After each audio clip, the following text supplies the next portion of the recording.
Welcome to the Sudarshan Chemical Industries Q2FY22 Earnings Conference Call. As a reminder, all participant lines will be in the listen-only mode, and there will be an opportunity for you to ask questions after the presentation concludes. Should you need assistance during the conference, please signal an operator by pressing star then 0 on your touchtone telephone. Please note that this conference is being recorded. I now hand the conference over to Mr. Sanjesh Jain from ICICI Securities. Thank you, and over to you, Mr. Jain. Thanks, Rochelle. Good afternoon, everyone. Thank you for joining with us on Sudarshan Chemical Industries Limited Q2FY22 results conference call. We have Sudarshan Chemicals management with us, Mr. Rajesh Rathi, Managing Director, Mr. Neelkant Natu, Chief Financial Officer, Mr. Vivek Thakur, General Manager Finance, Mr. Amay Atale, Deputy General Manager Finance, and Mr. Mandar Velankar, Company Secretary. I would like to invite Mr. Rajesh Rathi to initiate the proceeding with his opening remarks, post which we will have Q&A session. Over to you, Rajesh. Thank you. Thank you. Thank you so much, Sejji, for hosting this call. We are privileged to be associated with you. I think the Q2 quarter was one of a very tough quarter for us, both in terms of demand softening, which we saw post the wave 2 in India, and globally having a lot of logistics issues, a lot of volatility, which also caused a lot of margin pressures. However, the good news is that we are recovering well out of Q2, and for a more detailed discussion, I'm going to request our CFO, Mr. Natu, to kind of give us over to you, Natu, sir.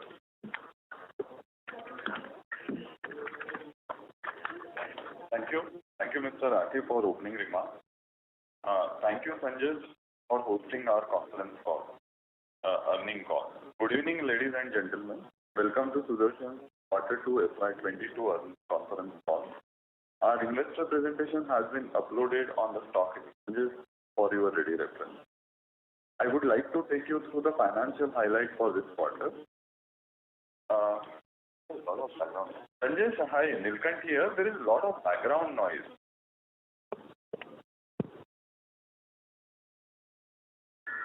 Yeah, thank you. I would like to take you through the financial highlights for this quarter. On a consolidated basis, total income from operations stood at rupees 498 crore as compared to rupees 429 crore for the same period last year, reporting a growth of 16% year-on-year. EBITDA for the quarter stood at 53 crore as compared to rupees 68 crore in Q2 FY21. EBITDA margin stood at 10.6% as compared to 15.8% over the same period last year. Profit after tax stood at rupees 23 crore as compared to rupees 30 crore for the same period last year. On half-yearly basis, total income from operations stood at 972 crore versus rupees 781 crore in the same period last year, a growth of 24%. EBITDA for H1 at rupees 115 crore versus rupees 121 crore for last year. EBITDA margin stood at 11.8% versus 15.4% over the same period last year. That is at similar level of 49 crore in both the periods. Now going into the details of our pigment. For the quarter, income from operations stood at rupees 448 crore, a growth of 12% year-on-year. EBITDA for the quarter stood at rupees 50 crore as compared to rupees 56 crore in Q2 FY21. EBITDA margin stood at 11.2% as compared to 16.3% over the same period last year. Demand in the domestic market had been soft until July due to COVID wave 2 disruption. Demand started picking up gradually from August onward. Due to steep polymer prices increases, the plastic industry demand was affected. Coating segment continued to grow, however, sales in the ink segment were soft. Domestic sales stood at rupees 239 crore as compared to rupees 202 crore, growth of 18%. Export for the quarter were at rupees 209 crore as compared to rupees 200 crore last year, growth of 5% year-on-year. Subdued demand and availability of container in Q2 were the main challenges. We also experienced aggressive pricing approach by some competitors for short-term gains. We are now seeing cost increases are getting passed on by the competition. Specialty sales stood at rupees 302 crore as compared to rupees 271 crore for the previous year same quarter, up 11% year-on-year. Non-specialty sales for the quarter stood at rupees 146 crore as compared to rupees 131 crore for the same period last year, up by 11% year-on-year. Gross margin for the quarter stood at 43.5% compared to 44% for the same period last year. All basic chemical and intermediate prices have been going up since April. In addition to this, the China energy policy has escalated the prices to the unprecedented level. Our endeavor is to pass majority of the cost increases to the customers. However, continuous and sharp input cost increase inevitably creates a lag effect in passing it on to the customer. Apart from raw material cost increases, we also saw energy and logistic costs are also rising continuously. Coal price is now increased to 250% of Q4FY21 level. This is pushing up the manufacturing cost. To counter this external cost pressure, our plant team is focusing on process improvements and reducing our manufacturing costs. We are seeing significant improvements getting implemented, which will help us optimize costs further. The challenges in the logistic areas are continuing and leading to freight cost escalation of 3 to 4 times. With direct as well as indirect material cost pressure lingering, we will have to continue with selling price increases, taking calibrated approach to balance on volume growth. Government has notified a road tax scheme rates in August. Pigment qualify for 0.8% benefit under this scheme as against 2% MEIS benefit available until last year. We have accrued rupees 2.5 crore toward this in this quarter. However, rate as well as coverage of export both are lower under road tax. All these factors together have led to EBITDA margin declining to 11.2% for the quarter. Now coming to the capex project, which is our thrust for future growth. Our yellow pigment products are now stabilized and we have started commercial sales. We expect to ramp up sales from Q3 onwards with more customer approvals coming in. Another new product under high performance pigment is in plant trials and is on track for commercialization by end of Q3. We expect to launch products during Q4 FY22. Our capex project to launch products in the inorganic high performance pigment is also in the plant trial phase and we expect commercialization during Q4 FY22. Capacity expansion towards existing pigment range has reached product stabilization phase for new lines. Looking at this project update, we are glad to share with you all that a significant progress is made on our capex installation and major capex projects are on track for commercialization in H2. Our total capex plan of rupees 750 crore is on track. Total capitalization is at rupees 293 crore and balance we expect to capitalize by end of this fiscal year. Happy to share with you that Sudarshan has won Mahatma Award 2021 in CSR Excellence in August 21. Mahatma Award recognizes and celebrates impact leaders and change makers across the globe who are making a social impact and leading the way to a sustainable future. As a part of employee welfare initiative, Sudarshan had initiated vaccination drive and majority of our employees at all locations have now been fully vaccinated. We also extended vaccination drive to nearby communities in Roha and Mahad region as a part of CSR initiatives. Our manufacturing plants continued to operate in line with various directives of the government during the last quarter, and we continue to deploy and practice necessary safety precautions regularly to ensure continuity and uninterrupted functioning of our plants, with safety and welfare of our employees being of utmost importance. We look forward to continuing our growth journey and delivering value to all our stakeholders. With this, now we open the floor for question and answer session. Thank you. Thank you very much. Ladies and gentlemen, we will now begin the question and answer session. To ask a question, please enter star then 1 on your touchtone telephone. If you wish to remove yourself from the question queue, you may press star then 2. Participants are requested to use handsets while asking a question. We will wait for a moment while the question queue assembles.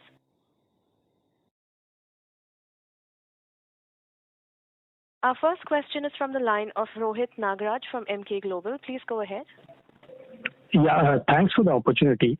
So the first question is in terms of the impact because of the floods in Mahat.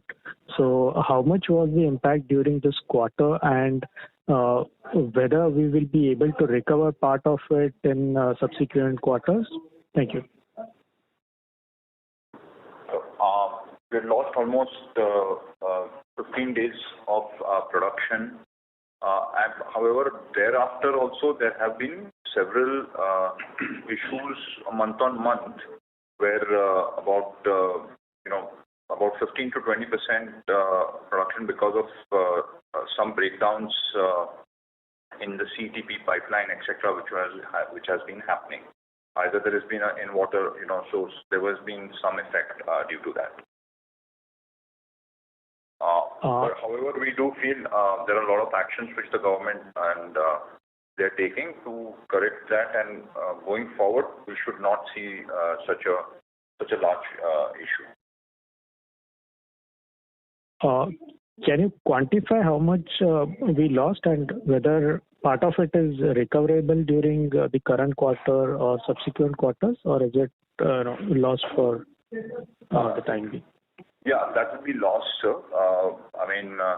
In terms of 15% production and around about 15 days of production earlier, and then almost 15% each month. That was the kind of loss every month thereafter. It's not recoverable because those lines do run full in coming quarters, but we will see a good gain once we standardize on that. So now it is stabilized. We don't have any issues, right? Yes. Yeah, thank you. So the second question is in terms of the specialty chemicals revenue. So now we see that about 1/3 is non-specialty and 2/3 is specialty. After the entire capex of 750 crores is over, do we see a shift in terms of the revenue profile more skewed towards specialty, or how is it? Thank you. Yes, sir. It will be skewed towards specialty, more skewed towards specialty. Right. And just one small clarification. We have mentioned in our presentation that industry consolidation trend continued. So we are talking about the domestic or global, and what have been the new consolidation trends that we have seen? Thank you. So the consolidation is twofold. One is Clariant, Clariant's, Hargok and SK Capital taking over Clariant, and the second is the DIC group taking over BSF. Right. Right. Thank you so much and best of luck, sir. Thank you, sir. Thank you very much. Our next question is from the line of Ankur Periwal from Axis Capital. Please go ahead. Yeah, hi sir. Thanks for the opportunity. Sir, in your opening remarks, you did mention, certain pressure due to aggressive pricing by some of the competition. Juxtaposing this with the global consolidation that we are seeing, is this competition more local or it is more international, wherein we are seeing some aggressive pricing? Sir, it's more global. And it is short-term driven. However, given the increase in the amount of cost and inflation, I don't think it's kind of we are already able to see a lot of pass on happening, and because of this, some of the price acceptance in the market was very difficult, the cost escalation, because few players were not completely willing to pass on the increase. Okay. So if I got you right, starting this quarter, we are seeing some normalization there and the prices are getting passed through. Yes, sir. Absolutely. Sure. Sir, just continuing on that, so on the margin side, now we did see, the compression on the gross margin side, which in a way was expected as well, given the sharp RM price hike, the coal prices, etc. By when do you think we should be able to pass through a large part of, this inflation, whether it is logistics cost, coal cost, or the RM inflation? Right, sir. So I think good question, sir.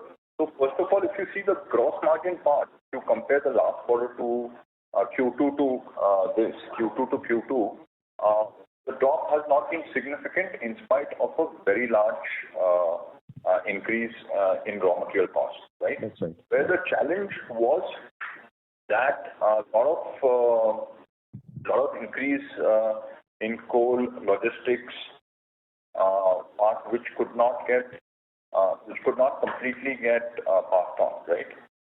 And some of the international players have not seen this impact as much as we have seen. Some of them don't use coal, right? And so the impact has not been as much for them. But having said that, I think we are already seeing a good path-through acceptance in the market as given the addition energy policy of China, we do see next availability in the next quarter of some of the pigments be sharp, and that's where we are able to see a good path-through. Sure. And sir, lastly, if I got you right, you said a quarter for the RM pass-through to happen. The challenge has been that the increases has not happened once, right? The increases is continuous. Yeah. And the last big bullet was the energy policy of China, right? So it's not been a steady state, right? So we have increased costs. As you can see, Q2 to Q2, if you see the gross margin raw material pass-through happened very well. But the pass-through on the other items of coal and logistics could not be passed through enough, right? So we are making every effort now to make sure that we are able to pass on all that. Yeah. So sure. Answering your question and summarizing, we must margin recovery, volume recovery, you will see in this quarter. Great, sir. And just lastly, because of this power shortage, the outrage there in China, the production cuts, etc. Is there any specific impact from an RM availability perspective there for us? Maybe both on the RM availability as well as the sharp RM inflation side. Yes, sir. The price increases has been quite sharp again. Sharp increases. So that's been a bit, but we are ensuring that the pass-through happens properly. Sure, sir. That's helpful. I'll get back in touch with you. All the best. Thanks. Sure. Thank you. Our next question is from the line of Madhav Marda from FIL. Please go ahead. Yeah, hi, sir. Good evening. Thank you so much for your time. I just wanted to understand a couple of things. Firstly, in Q2, could you help us with how much was the volume growth and the price growth separately?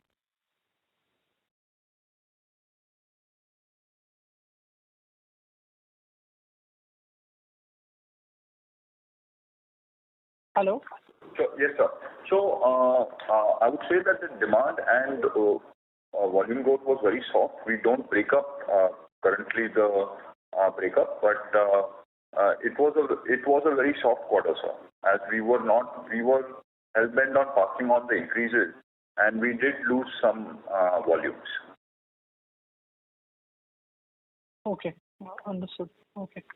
And then in the presentation, you all have mentioned that we can get additional 1,500 crore revenue from the new capex in the next 3 years. So just wanted to understand that additional 1,500 is on the base of FY21 revenues of around 1,900 crores, and then you can get extra 1,500 on that? Or, just wanted to get... FY20. It's on the base of FY20. Sir, it's almost, I would say you could use FY 2020, 21 as the base. FY21 as the base, okay. And then, as mentioned in the presentation, you all are targeting like a 3-year period to ramp up 1,500 crores of revenue. Is that the right way to read the presentation? Yes, sir, absolutely. Okay, that's good to know. And the last question from my side would be that our margins to come back to levels that they were in FY21, given that the price action has already started, sort of by end of like Q4 or something of FY22, we should be back to our old margins that we saw last year? So there is a big volatility and flux, right? What is going on? And secondly, as you're aware, there is an absolute pass on which happens, right? So the percentage pass on doesn't happen. So you do see some contraction in the percentages if you are referring to the percentage. Correct. Yeah, that makes sense. Yeah. Okay. But on an absolute EBITDA basis, we should be back to our old levels, right? I understand the percent margins will come down as the price goes up. So yes, sir. That's okay. So absolutely, and like I said, we are getting back the volumes which we had missed out on, and at the same time, it's a balancing act, right? You protect your margins, you get back your volumes. Last quarter, we probably were too aggressive in protecting margins, right? Yeah. So there is a balance which we are playing well with. Got it. And then also you mentioned that, consolidation is playing out in the global market with Clariant and BASF. So are we seeing some benefits or tailwinds from that now on the ground in terms of maybe customers looking for another supplier, etc.? Are we seeing any tailwinds from that playing out? So tailwinds were there, but unfortunately there were some other issues, right? Logistics issues. And the logistics cost increase, right? So we lost some of our competitiveness there, right? The second is the volatility, because they are they have local bases to play on, right? So these were some of the disadvantages which we faced very sharply, and their supply chain. Unfortunately for us, our supply chain wasn't as long as their supply chain so they could withhold some of the pass-ons. Understood. Okay. All right, sir. Okay. Thank you so much. Thank you. Our next question is from the line of Viral Shah of Anam Holdings. Please go ahead. Hello. Yeah, thank you. So my first question was again on the gross margin. So what we've seen is that the input cost started to rise most aggressively from September onwards. So do you foresee that gross margins from here on will further deteriorate, or do you think that this is the base and from here on we should see an increase in gross margins since we've started to take price hikes? So there were gross margins. Gross margin, as you would have seen, Q2 to Q2, the gross margins have not drastically fallen, right? Because we were able to pass on increase, right? 44% to 43.5%, right? So we've been able to hold. Where the challenge is, there's a drop in EBITDA because of other cost increases, right? Coal, logistics cost, right? And we were also, a lot of our capexes require manning, but they're not still yielding revenue as we are going through commercialization. So these three factors have increased our cost base, which we've not been able to and in the coming quarter, we definitely expect EBITDA margins to improve. Sure. So would it be possible to share what is the quantum of price increase that you would have taken in the last 1, 2 or 3 months?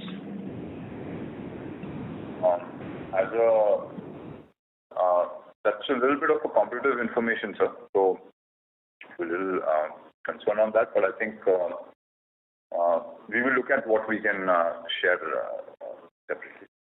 Sure. Sir, my second question is on CapEx. I think in the presentation we said that our CapEx for FY22 will be around 400 crores. So this number is the capitalization number, if I get it right. So what would be the cash outflow that will happen in FY22? Just a second.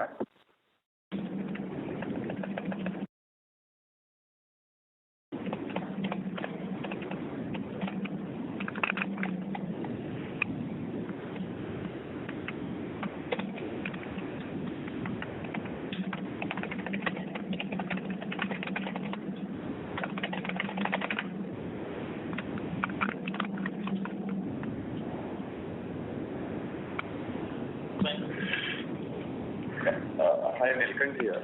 So we expect around 250 crore of capex outflow financial year. Okay. And going ahead, FY23-24, how do you look at capex, sir? Would it be bare minimum to 100 crores and below, or that would FY23-24 also we should expect 150-200 crores of capex? Sir, I think as we said, most of our new products will get introduced by this year, right? So whatever capex we would do is on backward integration now, going forward, right? After this 750 completion. So it should be, we still need to go to the board yet, of course, but it will be at a minimum level. Sure. So my third question would be on the land sale. Are we looking at land sale of the Pune at Pune, and are there any timelines or something that we've thought about the same? So the board is actively looking at what we should do with the land, etc. There are some legal compliance issues, etc., which the board is looking at. Right now, there is no view in the coming years as to what could be the next steps. As soon as we have some clarity, we would definitely share them. Sure. And my last one, sir, if you could provide some clarity on the promoter selling that has been taking place for the last couple of quarters. The problem is that every quarter we are seeing incremental sales happening from the promoter group or the entity which has now been declassified as promoter. So it is not helping build confidence. So if you could just share your thoughts on the same, that would be helpful. So I understand that. The company was going through a transition to a more professionally managed company, and some of the promoters had stepped down from active management roles, and they wanted to set up their, they wanted to set up their own non-competing businesses, for which they required some funds, and that's where very, partial percentages were sold off. The promoters are fully committed to the growth of Sudarshan and have full confidence in building the business.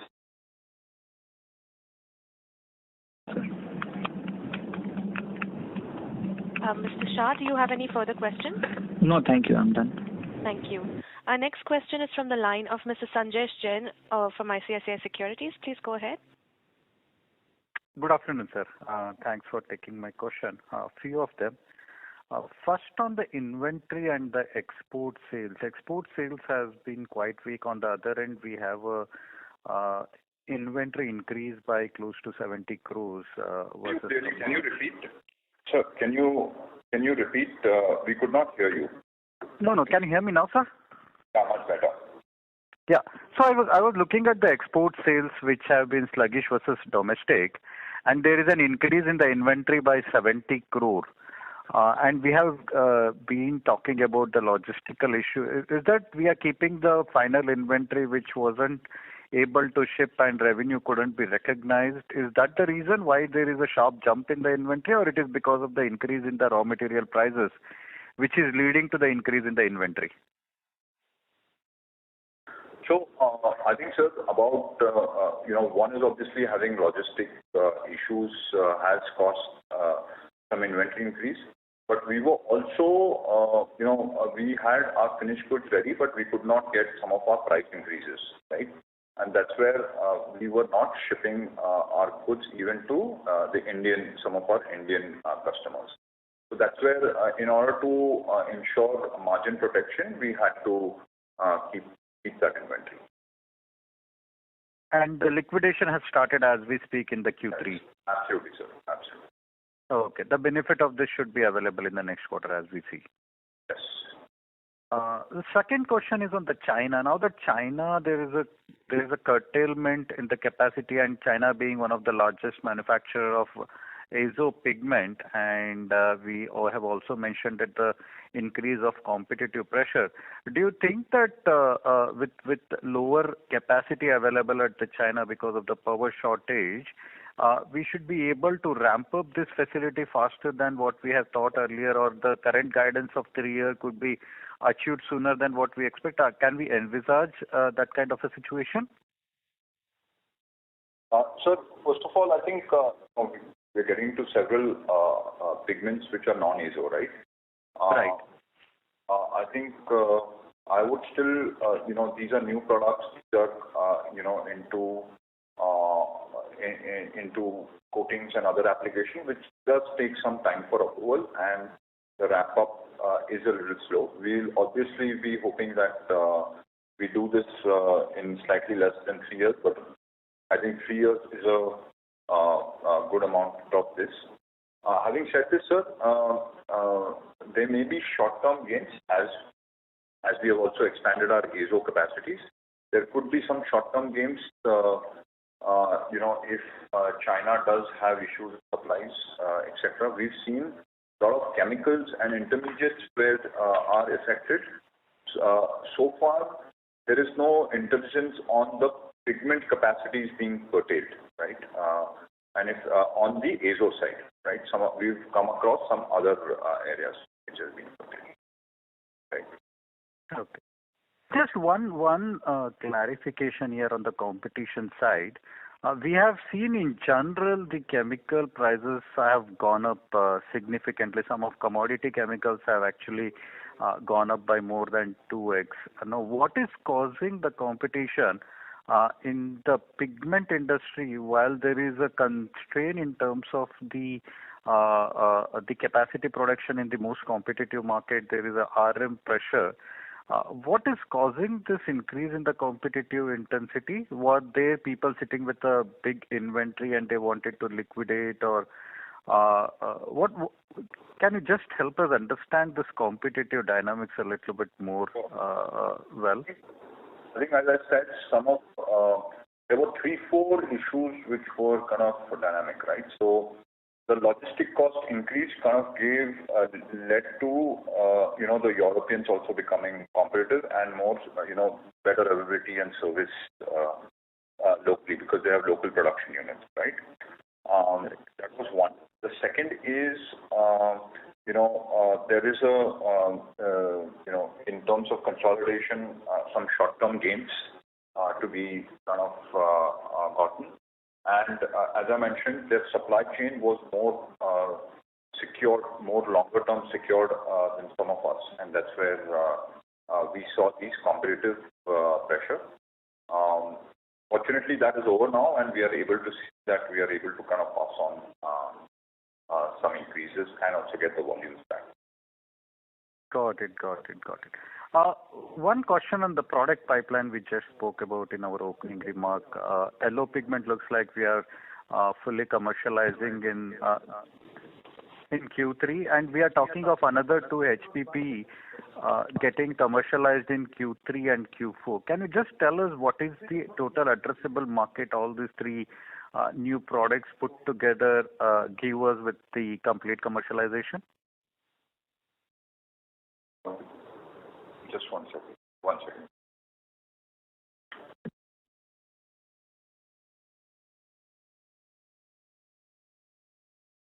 So if you look at the entire capexes which we expect to commercialize in the next half, the potential of that is about 1,500 crores in the next 3 years. No. I was just looking at the new product launches which we are doing, which were not existent in our portfolio earlier. Now, out of this $8 billion of the pigment market, which we won't be servicing all of them, right? So there is an increase in the total addressable market for us. Or to put it simple, these three products put together today, how much will be the industry size for the three product, yellow and the two new HPP product which we are launching?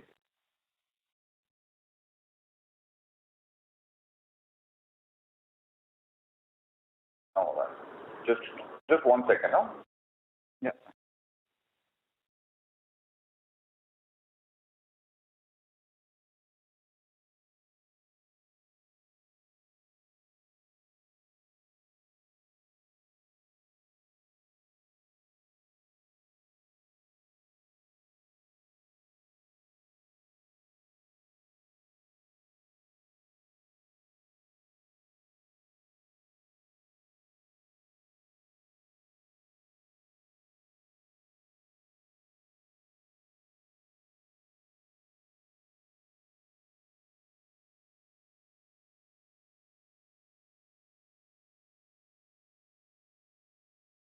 So this is the operator just checking. You've muted your line, right? Yeah, just a second. Thank you. Let me, we don't have this answer readily available. We'll come back to you. Sure, sir. Sure. That's it from my side. Thanks for all the answering all the questions, and best of luck for coming quarters. Thank you. Thank you. Our next question is from the line of Amar Maurya from AlfAccurate Advisors. Please go ahead. So thanks a lot for the opportunity. Two questions from my side.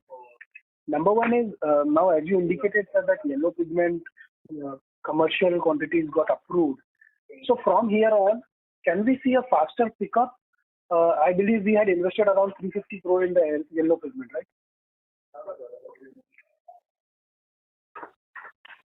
Hello?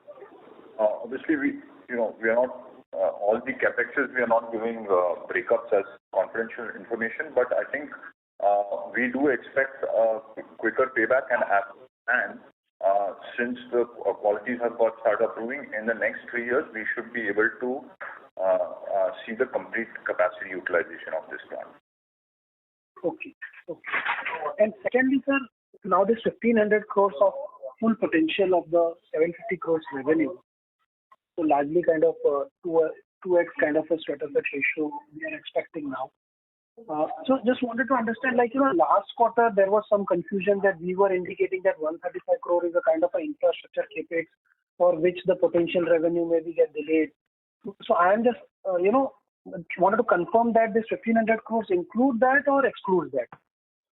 Sir, the 750 includes that investment and the entire potential. We've given a full potential of the entire 750 crores to make it very simple so that there are no breakups. Okay. And secondly, for this 1,500 crores, let's say when we are targeting in 3 years, so can we say it will be equally divided in 3 years, or kind of how the scale up will happen for this 1,500 crores?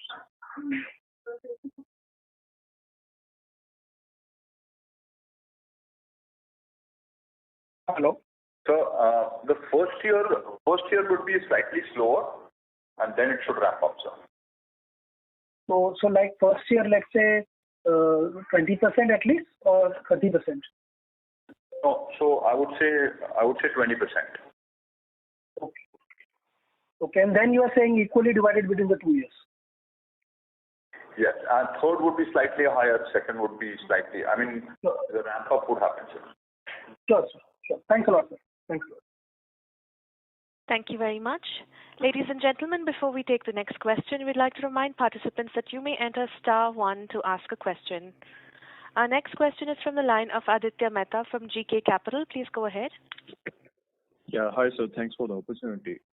So in last quarter Concall, we mentioned that 120 crore of capex will get completed by the September end, and the balance was to be completed by Q3.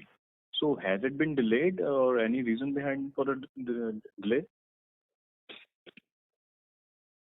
So what has happened is, because of the wave 2, some of our equipments had got delayed, and the installation now is completed, right? And now the commercialization is in progress, and we do expect by the year end, gradually the entire capex would get completed by the year end. Okay, by Q4 all the capex will be commercialized. Sorry? By Q4 all the capex will be commercialized, which we have done this year. Absolutely. Okay. And so currently utilization levels are around 60%. So what is the highest utilization level which we can see over a period of time?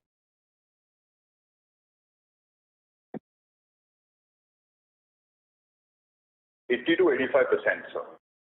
80 to 85%. And so just my last question on industry structure. Just want your understanding that we see the total addressable market size available to us is $8.6 billion. And despite the fact that we being top 2, top 3 or 4 player in the industry, we only hold around 3% market share. So is the industry comprised of so many diverse players that it's difficult to increase our market share? Or what is the realistic market share one can achieve over a period of time?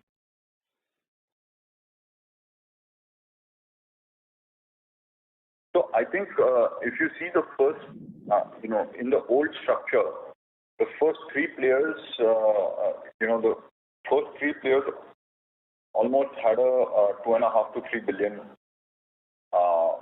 market, right? So, and after that there was a big gap, and then there were smaller players.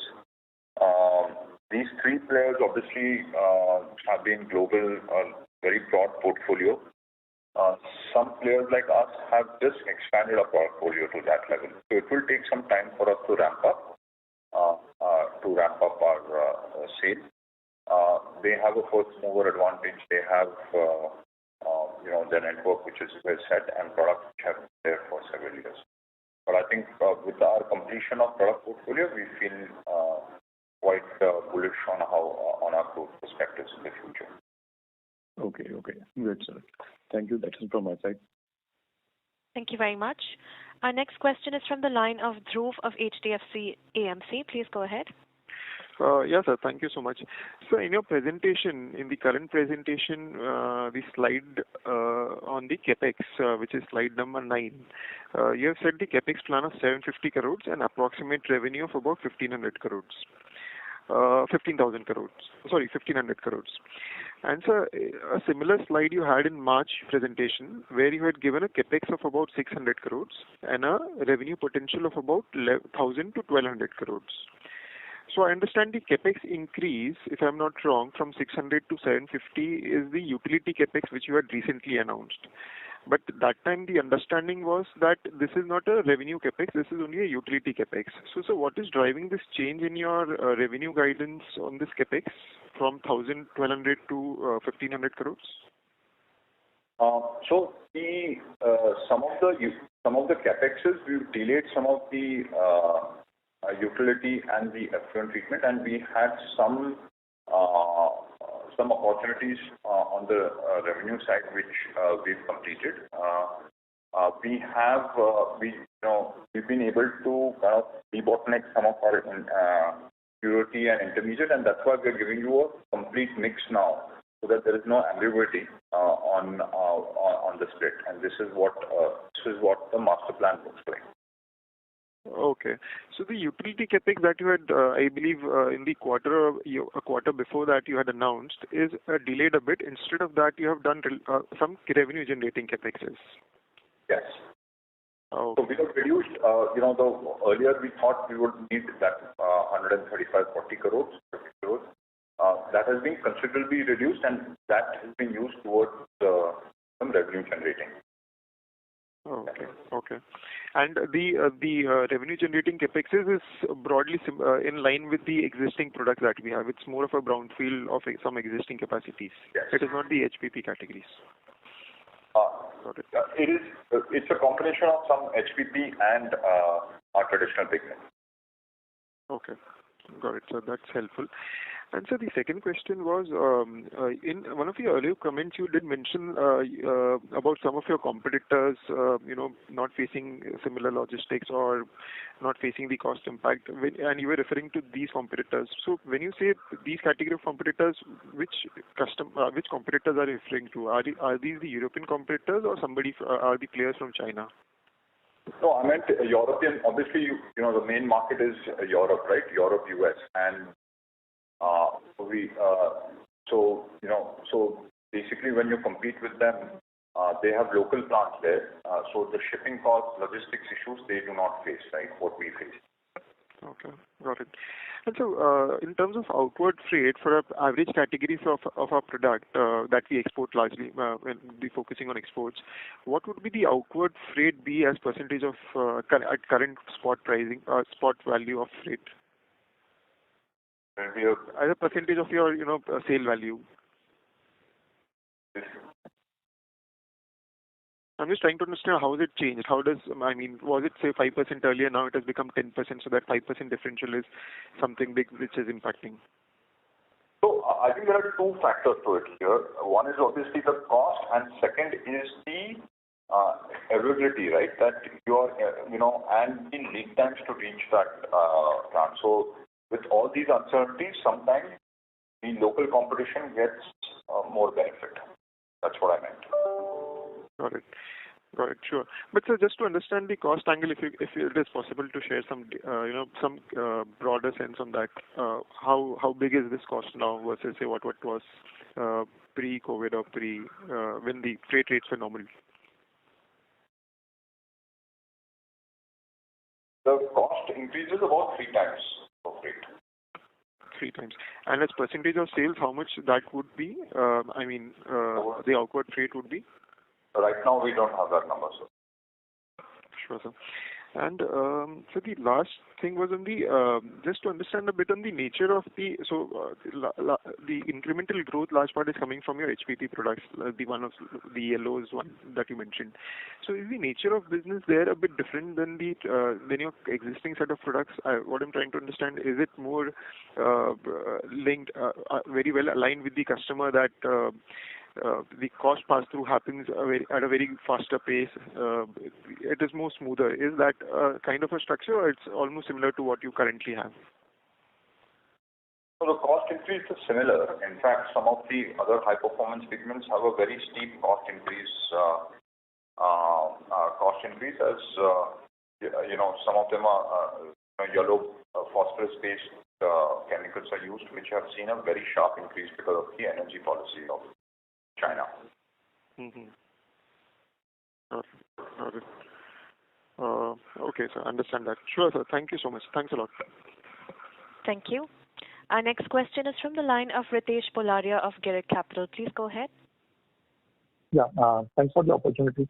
I might have missed out this. What is the volume growth in this 12% revenue growth? So currently, we don't kind of break up the volume and this growth. Okay. Yeah. That was my question. Thank you. Thank you. Our next question is from the line of Abhijit Sinha of Pi Square Investments. Please go ahead. Good evening, sir. Could you just highlight a bit on the increase in debt that we have in the working capital debt this quarter? Could you repeat your question? It was your voice broke up. Am I audible, sir? Yeah. Hello, am I audible? Yes. Yes, sir. So I just want clarity on the debt, sir. The working capital debt that we have has increased this quarter. So what would be the reason for that? So the increase in debt was mainly the capex outlay and some inventory increase. Nathuji, you want to? Yeah. Hi. You can hear.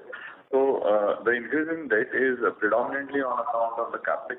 So we had taken the capex loan as a part of our capex implementation program, and as Mr. Rathi spoke about on the inventory part, which is on the FG side, which has led to the working capital loan increase also. All right. So, sir, as your colleague mentioned, that about 250 crores we're going to spend in the next half of the year, right, to meet our 400 crore plan. So again, that will be taken in as debt, because our debt to equity becomes massive. It's much more than 1 right now. So what we said, 250 is for the total year. Okay. So the debt level will be at around 750 crores. I don't expect it to go further up. Okay.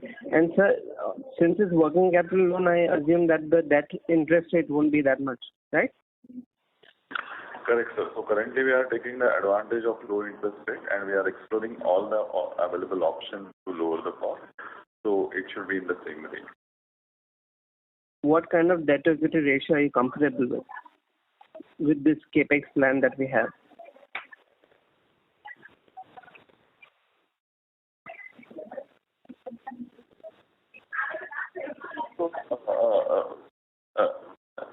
We expect this debt equity ratio to remain at the current rate. Okay, so we will be monitoring that and we will be comfortable with this.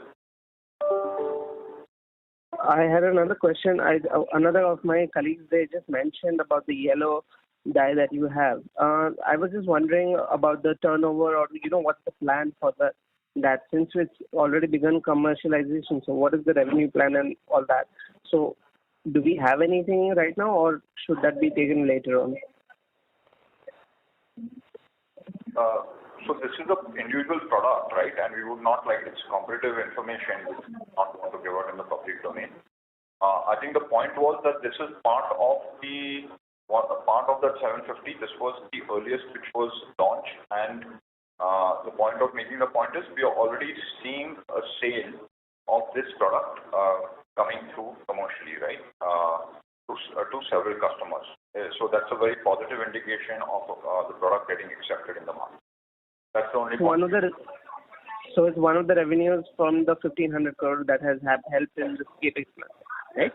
Yes, sir. And sir, my last question was regarding the market share.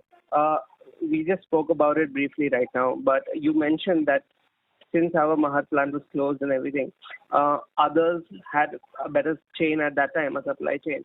So a couple of orders they were able to service. We held back a couple of inventories because of the margins that we weren't getting.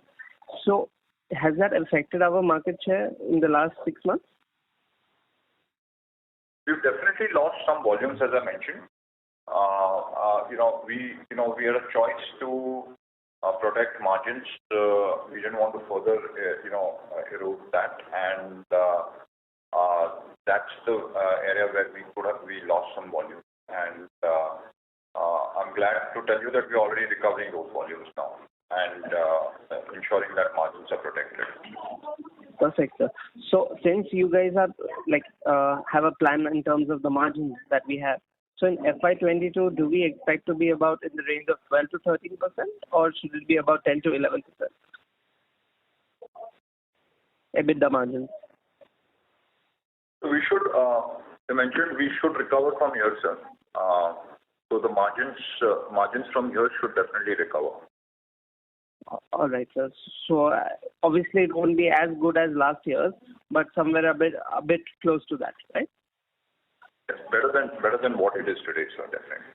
Understood. Thank you so much. Thank you. Our next question is from the line of Viral Shah of Fanam Holdings. Please go ahead. Yes, sir. Can you throw some light on the demand side in terms of segment-wise? How are you seeing demand from plastic, paints, coatings, and others? So, sir, if you look at coatings, the demand in Q2 was good. However, we are seeing a softening in demand now, right? As the increasing prices, and they've covered some raw materials at lower as they were expecting price increases, right? In terms of plastics, coming out of COVID Q2, we did see some issues because polymer prices had increased and they were uncertain about whether they would be able to pass through, right? Pass through that. However, now plastic demand we see recovering now, right? Inks was sluggish, both newsprint and the FMGC, the food packaging industry. We do see the food packaging industry kind of picking up to a certain extent. Okay. And sir, on the exports, I think this quarter we were at around 210 crores of export. So how do you see this panning out over the next couple of quarters? When do we achieve 250 crores and then 300 crores on a quarterly run rate basis? So, as I mentioned, this quarter was the weakest, and we do expect good recovery to happen now on. Sure. Great. Thank you so much. Thank you. Our next question is from the line of Amar Maurya from AlfAccurate. Please go ahead. Yeah. So thanks a lot for the opportunity again. So my question was, in first half, despite lower volume and a better pricing, we had been able to get 24% kind of a first half versus first half growth. Now, given that we are looking to pass on the prices further, and obviously the volumes are going to be better than the what it was there in the first half. So can we see that the second half revenue growth would be much higher than the first half kind of a growth? So as I mentioned, and I could give directional answer to that, sir. We did see a lot of, we did not see good growth, and as we see Q3 onwards, we are focused on. We are really focused on volume growth. We've ensured some of our margins are protected, which was a good strategy that time. And difficult decision, but we took those decisions. But it was more of a mid-term, long-term kind of play, and we do see good volume growth coming now onwards, unless and until some unprecedented event happens, etc. But otherwise, we should see a good growth coming in. Okay. So meaning you're saying volume-led growth and followed by that, the margin protected or margin improving. So obviously, we have to take a price increase also, right? So that part will also get included into your revenue. So that was my question, that followed by a good volume growth and a better pricing, a growth in the second half should be much better than the first half kind of a growth number, right? Yes, sir. Okay. Thank you. Thank you. Our next question is from the line of Rohit Nagraj of Emkay Global. Please go ahead. Yeah, thanks for the follow-up. So the capacity utilization that we have mentioned in Q2 is 60%. Is this considering the capex of 293 crores, which is already put to use? Yes, sir. Including that, and because part of some of that 93 was small part was utilities and infrastructure, right? But yes. Right, and I just do the math in terms of 60% capacity is giving us say close to 500 crores quarterly run rate, probably at 100% or maybe 90%, we need to have something like 750 crores of quarterly run rate. Is that the right way of understanding it? On an Excel spreadsheet, yes, sir. But in the real market and real environment, it will be different. Okay, fair enough, sir. Thank you so much. Thank you. Our next question is from the line of Paras Nagra from Enam. Please go ahead. Yes, sir. So my question is it fair to assume that in the quarter gone by, the quarter for which we are reporting the results, there was little or no price increase which was taken in the export market, and most of the price increases are starting to come in the current quarter? Is that a fair assumption or an inference that we can make from the results?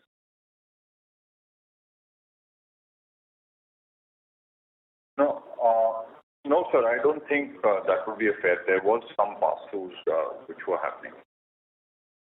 Okay, fair. Thank you.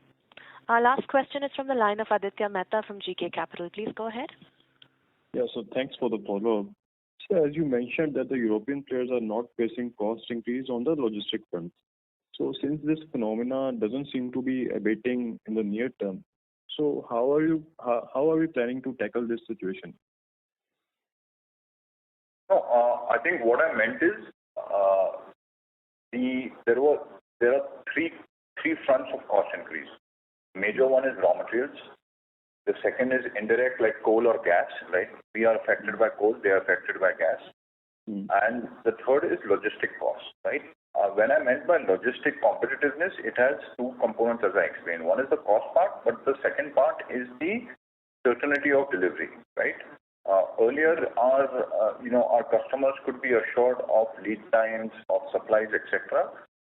That's a little bit of a concern, and somewhere that's advantage for a local player. That's what I meant. Okay, so now whether the availability has improved, or we are still at the same level? So the availability is still a challenge. However, we are ensuring that our warehouses there carry a little more stock, etc., which we can serve customers. Okay, so there's no issue on our capacity front or our capability front. The issue is on the logistic part, the delivery and commitment part. Yes. Okay. Thank you, sir, and all the best to you. Thank you very much. Ladies and gentlemen, that was the last question. As there are no further questions, I now hand the conference over to Mr. Neelkanth Natu, CFO, for closing comments. Please go ahead, sir. Thank you. Thank you all the participants for your time and interest in Sudarshan Chemicals. We remain confident in the long-term prospect of our business, and we look forward to engaging with you again. Thank you. Stay safe. Thank you very much. Ladies and gentlemen, on behalf of Sudarshan Chemical Industries, that concludes this conference. Thank you for joining us, and you may now disconnect your lines.